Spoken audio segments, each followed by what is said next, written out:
Okay, so I'm obviously aware of how bad the lighting is. I just need to buy myself a ring light or something already. Welcome back to the Iconic Cars series where I talk about cars that are famous in the public eye, and I get to talk about why they're famous and what's so special about them. This week we got something special for you guys that are fans of the Man in Black, also known as Johnny Cash, a legendary country music artist from the 20th century. Chances are you've heard his music before, used in every trailer in Hollywood. And you could have it all. Take one fresh and tender kiss. When I hear that trumpet sound. However, one of the funniest yet most underappreciated songs he's ever made is the song One Piece at a Time. A song where the main character of the story works at a Cadillac factory and slowly steals out a Cadillac bit by bit over the course of almost 25 years. Since cars changed their models a lot in 25 years, none of it fits right. He ends up with a sort of Frankenstein of a vehicle made from bits and models from all the way from the 1940s to the 1970s. What people don't realize, though, is that this car has been created before. And today, we're going to figure out what this car's made of. Literally. If you're a Cash fan, if you just like strange cars, make sure to stick around. This one's going to be a doozy for sure. A lot of research went into it. But before we continue, I'd ask you to please consider subscribing to this channel. It helps me out a lot, maybe even liking or commenting on the video. The whole shebang that everyone says. Helps me out a lot. Thanks for clicking. I hope you guys enjoy the video.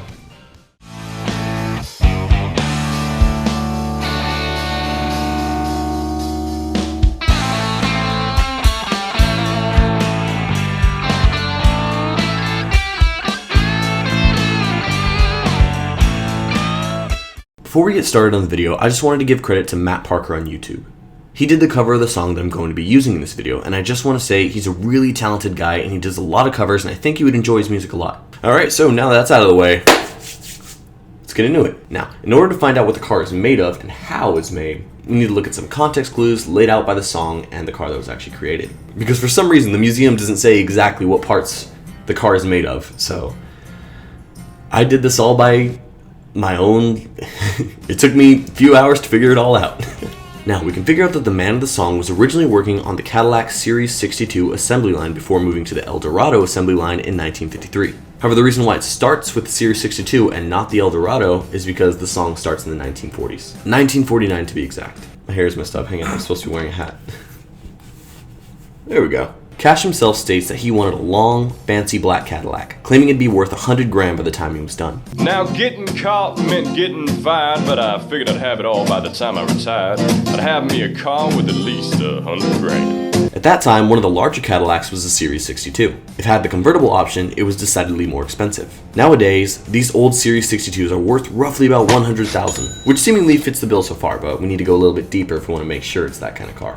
Now, time for the fun part. I gotta put this car together. Luckily for us, we can take a close look at the pictures of the Cadillac built in Cash's honor for the inspiration. While it's not perfect, it's actually pretty close to what Cash described in the song. The front right fender is from what looks like to be a third generation Series 62 from 1949. The front left fender, on the other hand, seems to be from a third generation Eldorado from 1958, as well as the hood. The grille is very obviously from a 1959 Eldorado Brum. I don't know how to pronounce the. It's right here. Just tell me how to pronounce it. I'm an idiot. The front driver and passenger doors seem to be from a 1970 Eldorado, while the back driver's side door seems to be from a 1954 driver door. And yes, I do mean to say driver door that many times because if you look closely at the back door, there is very obviously another mirror.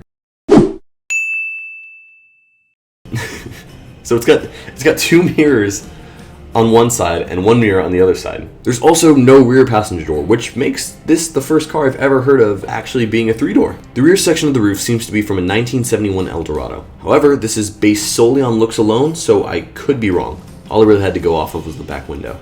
The right tail light is very obviously from a 63 Eldorado, while the left tail light is what I'm pretty sure is a 1968. Basically, it's a Cadillac Eldorado. What year is it, you may ask? Well, Cash answers this in the song itself. Well, it's a 49, 50, 51, 52, 53, 54, 55, 56, 57, 58, 59 automobile.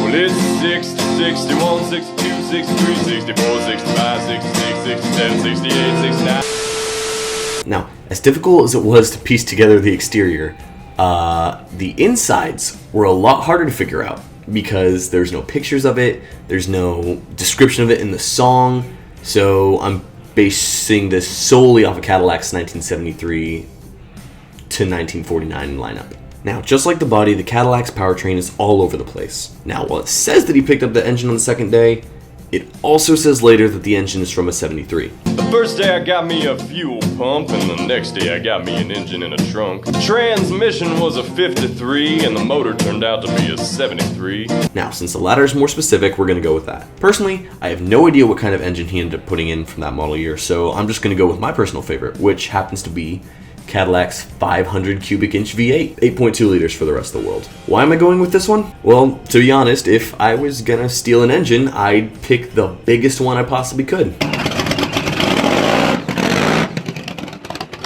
Well, Cadillac's Ultra Big Boy V8 made around 400 horsepower and 550 pound-feet of torque. But hang on, that's not it for the power. See, the horsepower at the crankshaft is all well and good, but we need to take into account the quality of the other drivetrain components. This includes the transmission, the driveshaft, the differential, and the axles. Now, we know absolutely nothing about the driveshaft back, but what we do know is the year of the transmission, 1953. Since Cadillac is more of a luxury brand, this points to the transmission being a 1953 Hydromatic, an early automatic transmission that had 4 forward gears and 1 reverse gear. Also, it didn't have a torque converter, so not really sure how it worked, to be honest.